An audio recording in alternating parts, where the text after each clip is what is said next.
Joining us now is the former New York City mayor, America's mayor, the one and only Rudy Giuliani. Mr. Mayor, only President Trump could get Democrats to now stand up for criminals and say, no, stop this. We want more murder in our blue cities. And there are reports tonight that the Defense Secretary, Pete Hegseth, is actually working with the White House on creating a domestic civil disturbance quick reaction force to line up hundreds of National Guardsmen, hundreds of them, ready to deploy to a variety of blue cities. Do you think we're going to see action far beyond D.C.? I don't know if we are, but you're absolutely right. It's unthinkable to me that the people who live there, the Democrats, don't want it to be safer. So I calculate there's a 4 or 5 times greater chance of being shot or murdered in D.C. than in New York. It's number 5 in the country for murder and shootings, even with the decline. So when they say, oh, we've reduced crime, that doesn't mean anything to the family that gets notified tomorrow that their kid was shot and killed. That's right. There's a 5 times greater chance when you walk out at night in D.C.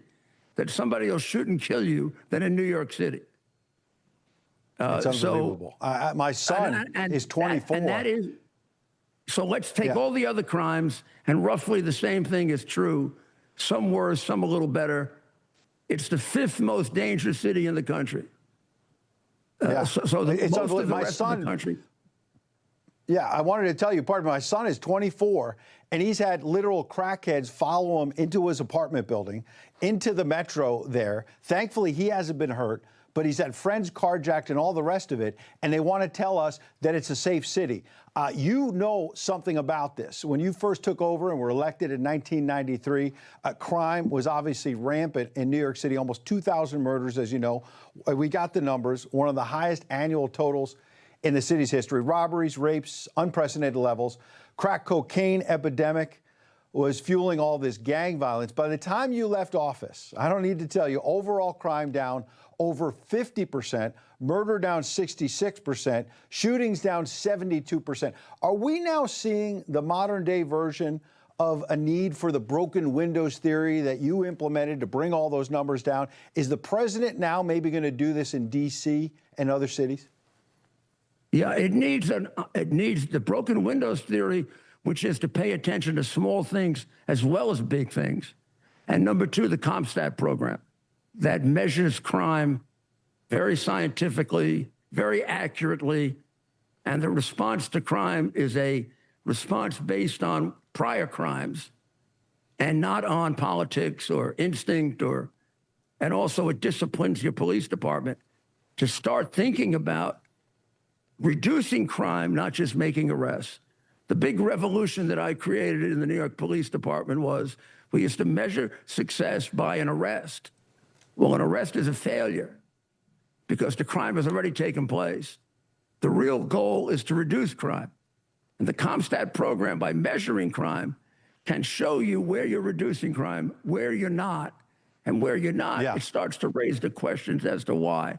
Now, if you employ that program, you end up with a much more disciplined police department based on success rather than somebody's hunch. I would say that's what they need really desperately. They need a really intense application of the CompStat program. Yeah, well, and they now have Judge Jeanine Pirro, who we both know very well. She's the new U.S. attorney in Washington, D.C. She's talking about getting tough. But take a listen to the D.C. Attorney General. He was recently asked about whether they need more arrests, more prosecutions. Here's what he said. We as a city and a community need to be much more focused on prevention and surrounding young people and their families with resources if we want to be safer in the long run. We cannot prosecute and arrest our way out of it. He says we can't prosecute our way out of it. We basically need more social programs, more therapy. What's wrong with these Democrats in these cities? It's almost as if they haven't learned from 40 years of history. That reminds me of what I used to hear in 1980 and 1981 when I ran the Attorney General's Task Force on Organized Crime for President Reagan. And the answer is you need both. And the short-term answer to crime is law enforcement. You're not going to deal with crime in the immediate 3 or 4 years. by some kind of long-term social program. That changes society, but it's not fast enough to deal with the 5 times more people that want to kill you in the District of Columbia than in New York. Yeah. For that, you need law enforcement, and you need a lot of it, and it has to be very good, and it has to be very accountable, and you have to use your resources based on an analysis of the crime statistics that are not, nobody fools around with them.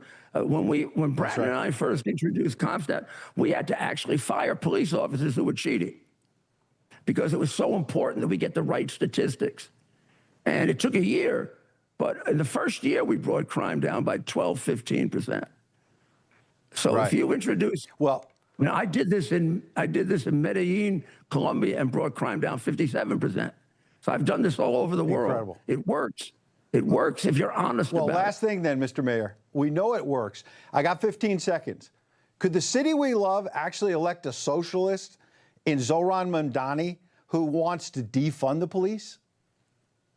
It looks that way, doesn't it, Ed? And he's a communist.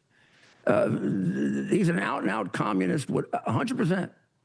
The things that he's saying are things that he would have been just ignored 20 years ago by any Democrat or Republican as an extraordinarily dangerous individual and as a person who is essentially hates the United States and wants to see it overthrown in favor of a communist government. Crazy, crazy stuff, crazy times. Mr. Mayor, you're a voice of reason during these times. America's Mayor, Rudy Giuliani. Thank you, sir. Thank you, Ed. Great job. You know, everybody's reporting the same stories, the same spin. You turn the channel, it's always the same. But not us. We're different. We report the real news. No spin, just the facts. Turn to us, and you won't turn back. Tune in to Rob Schmitt tonight on Newsmax.